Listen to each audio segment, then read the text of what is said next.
बिस्मिल्लाहिर्रहमानिर्रहीम। अस्सलामु अलैकुम वरहमतुल्लाहि वबरकातुहू। मोहतरम नाज़रीन, इस वीडियो में बयान किया जाएगा कि हज़रत आदम अलैहिस्सलाम को हमबिस्तरी के आदाब किसने और कब सिखलाए। हज़रत सैयदना इमाम गज़्ज़ाली रहमतुल्लाह अलैह फरमाते हैं कि जिमा करना जन्नत की लज्जतों में से एक लज्जत है। हज़रत जुनैद बगदादी रहमतुल्लाह अलैह फरमाते हैं कि इंसान को जिमा की ऐसे ही ज़रूरत है जैसे गिज़ा की। हम सब ये बात जानते हैं कि खाना पीना हमारी जिस्मानी ताकत के लिए बेहद ज़रूरी है, और अगर हम खाना पीना नहीं करेंगे तो फिर हमारी जिस्मानी सेहत ज़्यादा अरसे तक बरकरार नहीं रह सकेगी। बिल्कुल इसी तरह से मियाँ और बीवी की शरई मुलाकात निहायत ही ज़रूरी है। इस शरई मुलाकात को मुकारबत, हमबिस्तरी, मुजामियत, जिमा या मियाँ बीवी का तन्हाई में मोहब्बत भरा काम सरे अंजाम देना, जो भी नाम देना चाहे दुरुस्त होगा। जब भी मियाँ बीवी जिमा कायम करते हैं तो उन्हें सुकून और खुशी महसूस होती है। मियाँ और बीवी दोनों एक दूसरे को खुद के लिए संवारते भी हैं, और इस तरह उन्हें खुद को पाको साफ रखने की आदत भी होती है। मेडिकल रिसर्च में ये बात भी बयान की जाती है कि जिमा के दौरान ऐसे हार्मोन्स निकलते हैं जो खुशी का बाइस बनते हैं, और जब मियाँ बीवी खुश होते हैं तो उनके एतमाद में भी इजाफा होता है और बाहमी मोहब्बत में भी इजाफा होता है। अल्लाह ताला ने हजरत आदम अलैहिस्सलाम के बाद हजरत हव्वा अलैहिस्सलाम को पैदा फरमाया, और यूं नस्ल इंसानी की तख्लीक हुई। हजरत आदम अलैहिस्सलाम को अल्लाह तबारक व तआला ने जन्नत के अंदर तख्लीक फरमाया, और हजरत आदम अलैहिस्सलाम जन्नत के अंदर अकेले बशर थे, और उनकी जिन्स से कोई भी बशर मौजूद न था जिसके जरिए हजरत आदम अलैहिस्सलाम उनसियत हासिल करते। चुनांचे आप अपने दिल के अंदर सोचा करते थे कि काश मेरा भी कोई हम जिन्स बशर होता ताकि मैं उससे उनसियत हासिल करता। और अल्लाह तबारक व तआला खूब जानता था जो कि हजरत आदम अलैहिस्सलाम के दिल के अंदर चल रहा था। जबकि हजरत आदम अलैहिस्सलाम सो रहे थे तो उनके जिस्म से हजरत हव्वा अलैहिस्सलाम को बाईं पसली से पैदा फरमाया ताकि आप हजरत हव्वा अलैहिस्सलाम से उनसियत हासिल कर सके। जब हजरत आदम अलैहिस्सलाम बेदार हुए तो आपने हजरत हव्वा अलैहिस्सलाम को अपने सामने देखा, तो आपने सवाल किया तू कौन है? तो उन्होंने जवाब दिया कि मैं औरत हूँ। चुनांचे फिर हजरत आदम अलैहिस्सलाम ने पूछा कि अल्लाह तबारक व तआला ने तुझे क्यों पैदा फरमाया है?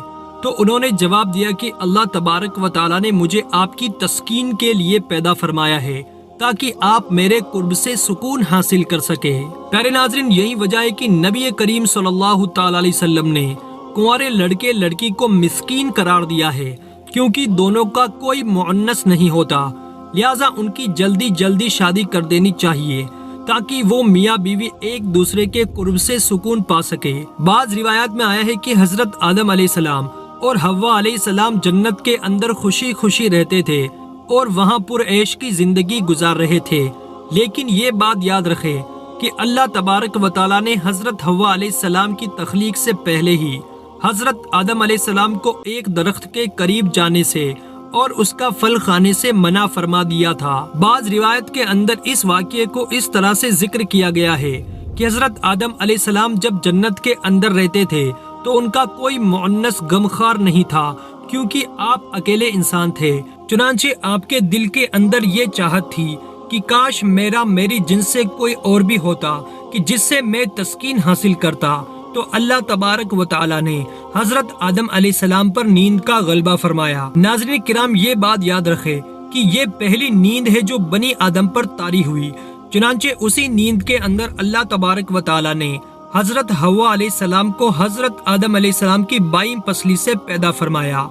चुनांचे जब हजरत आदम अलैहिस्सलाम बेदार हुए तो आपने अपने सामने एक ऐसी बशर औरत को देखा जो आपसे बहुत ज्यादा मुशाबियत रखती थी और जिनसे बशरियत के अंदर बहुत ज्यादा हसीन और जमील थी। चुनांचे हजरत आदम अलैहिस्सलाम ने जैसे ही हजरत हव्वा अलैहिस्सलाम को देखा तो आप सब कुछ जान गए कि ये क्यों और किस वजह से पैदा हुई और इनका नाम क्या है, क्योंकि अल्लाह तबारक व तआला ने आपको पहले ही से उन चीजों का इल्म सिखा दिया था।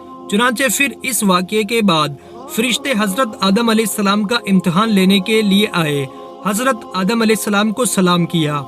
हजरत आदम अलैहिस्सलाम को सलाम करने के बाद फरिश्तों ने हजरत आदम अलैहिस्सलाम से पूछा कि आपके सामने ये जो मखलूक मौजूद है ये क्या चीज है? तो आप अलैहिस्सलाम ने इरशाद फरमाया कि کہ یہ عورت ہے۔ چنانچہ پھر اس کے بعد فرشتوں نے دوسرا سوال کیا کہ اس عورت کا نام کیا ہے؟ حضرت آدم علیہ السلام نے فرمایا کہ اس کا نام حوا ہے۔ اس پر ان فرشتوں نے پھر سے سوال کیا، ان کا نام حوا کیوں رکھا گیا ہے؟ اس پر حضرت آدم علیہ السلام نے جواب دیا، کیونکہ ان کو ایک زندہ انسان سے پیدا کیا گیا ہے، اسی وجہ سے ان کا نام حوا علیہ السلام رکھا گیا ہے۔ حضرت ابراہیم نخائی رحمۃ اللہ علیہ روایت کرتے ہیں کہ جب اللہ تعالیٰ نے حضرت حوا علیہ السلام کو پیدا فرمایا تھا تو اللہ تبارک و تعالیٰ نے حضرت آدم علیہ السلام کی طرف ایک فرشتے کو بھیجا اور حضرت آدم علیہ السلام کو جیما یعنی ہم بستری کا حکم دیا، تو انہوں نے حضرت حوا علیہ السلام سے ہم بستری کی۔ چنانچہ جب حضرت آدم علیہ السلام جمع سے فارغ ہوئے تو حضرت حوا علیہ السلام نے کہا کہ اے آدم، یہ تو بہت اچھی چیز ہے، اس کو میرے ساتھ اور زیادہ کرو۔ لیکن ناظرین کرام، حضرت امام نخائی رحمۃ اللہ علیہ کی اس روایت کے حوالے سے کوئی صحیح حدیث موجود نہیں ہے کہ یہ درست بھی ہے یا نہیں، جبکہ بعض دوسری روایت کے اندر اس واقعے کو یوں بیان کیا گیا ہے کہ جب اللہ تعالیٰ نے حضرت آدم علیہ السلام اور حضرت حوا علیہ السلام کو شجر ممنوعہ کا پھل کھانے کی وجہ سے زمین پر اتار دیا تو وہ کافی عرصے تک ایک دوسرے سے جدا رہے۔ چنانچہ حضرت آدم علیہ السلام اللہ تبارک و تعالیٰ کی محبت اور اپنی خود اجتہادی خطا پر بہت زیادہ گریہ زاری فرمایا کرتے تھے۔ چنانچہ آپ کے رونے کی شدت کی وجہ سے ایک دن حضرت جبرائیل علیہ السلام نے اللہ تبارک و تعالیٰ کی بارگاہ کے اندر حضرت آدم علیہ السلام کی سفارش کی، جس پر اللہ تعالیٰ نے حضرت آدم علیہ السلام کے دل کے اندر توبہ کرنے کا طریقہ عیقا فرمایا کہ میرے پیارے حبیب نبی کریم صلی اللہ تعالیٰ علیہ وسلم کے وسیلے سے میری بارگاہ کے اندر توبہ کرو تو میں تمہاری توبہ قبول کروں گا۔ چنانچہ پھر اسی طرح سے حضرت آدم علیہ السلام نے اللہ تبارک و تعالیٰ کی بارگاہ کے اندر توبہ کی تو اللہ تبارک و تعالیٰ نے ان کی توبہ کو قبول کرتے ہوئے حضرت جبرائیل علیہ السلام کو خوشخبری سنانے کے لیے بھیجا۔ چنانچہ حضرت جبرائیل علیہ السلام حضرت آدم علیہ السلام کے پاس آئے اور ان کو توبہ کی قبولیت کی خوشخبری ان کو سنائی، اور پھر حضرت آدم علیہ السلام کو لے کر آپ مکہ مکرمہ تشریف لائے اور وہاں پر کعبۃ اللہ شریف کی حضرت آدم علیہ السلام نے بنیادیں رکھی اور حجر اسود کو بھی وہاں پر نصب فرمایا جو کہ آپ کے ساتھ جنت سے آیا تھا۔ اس کے بعد حضرت جبرائیل علیہ السلام نے میدان عرفات کے اندر دونوں کی ملاقات بھی کروائی۔ چنانچہ عرصے کی دوری اور وقت کے تغیرات کی وجہ سے دونوں کے اندر کافی تبدیلیاں آ چکی تھی، اس وجہ سے دونوں ایک دوسرے کو نہ پہچان سکے، جس پر حضرت جبرائیل علیہ السلام نے تعارف کروایا۔ ناظرین کرام، اس کے بعد حضرت آدم علیہ السلام اور حضرت حوا علیہ السلام اکٹھے رہنے لگے، لیکن چونکہ حضرت آدم علیہ السلام کو جنت کے اندر حضرت حوا علیہ السلام کے ساتھ قربت کرنے سے منع کر دیا گیا تھا، اس لیے حضرت آدم علیہ السلام اور حضرت حوا علیہ السلام الگ الگ سویا کرتے تھے۔ چنانچہ ایک مرتبہ اللہ تبارک و تعالیٰ نے حضرت جبرائیل علیہ السلام کو حکم دیا کہ جاؤ، اور حضرت آدم علیہ السلام کو حکم دو کہ وہ حضرت حوا علیہ السلام کے ساتھ جمع کرے اور ان کو آداب مباشرت بھی سکھائے۔ چنانچہ حضرت جبرائیل علیہ السلام حضرت آدم علیہ السلام کے پاس آئے اور ان کو اپنی بیوی حضرت حوا علیہ السلام کے قریب ہونے کا حکم دیا اور ان کو آداب مباشرت بھی سکھائے اور ان کو اس بات کا علم دیا کہ یہاں سے اٹھ کر حضرت حوا کے پاس جا کر لیٹے۔ پھر حضرت آدم علیہ السلام نے ایسا ہی کیا، اور پھر جب حضرت آدم علیہ السلام واپس آئے تو حضرت جبرائیل علیہ السلام نے پوچھا کہ آپ نے اپنی بیوی کو کیسا پایا؟ تو حضرت آدم علیہ السلام نے ارشاد فرمایا کہ بہت ہی اچھا پایا۔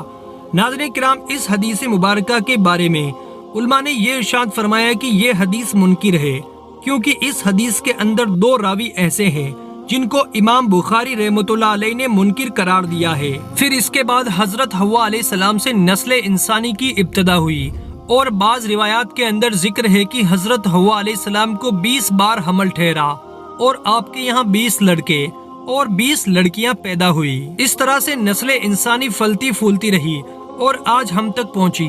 اللہ تعالیٰ سے دعا ہے کہ اللہ تبارک و تعالیٰ ہم تمام مسلمان کو واپس اپنے مقام جنت پر پہنچنے کی توفیق عطا فرمائے، آمین یا رب العالمین۔ دوستو، میری آج کے اس معلوماتی ویڈیو کو لائک اور شیئر کر دیجئے اور میرے اس اسلامک چینل کو بھی سبسکرائب کر لیجئے۔ جزاک اللہ خیر الجزا۔ اللہ ہم سب کا حامی و ناصر ہو، آمین۔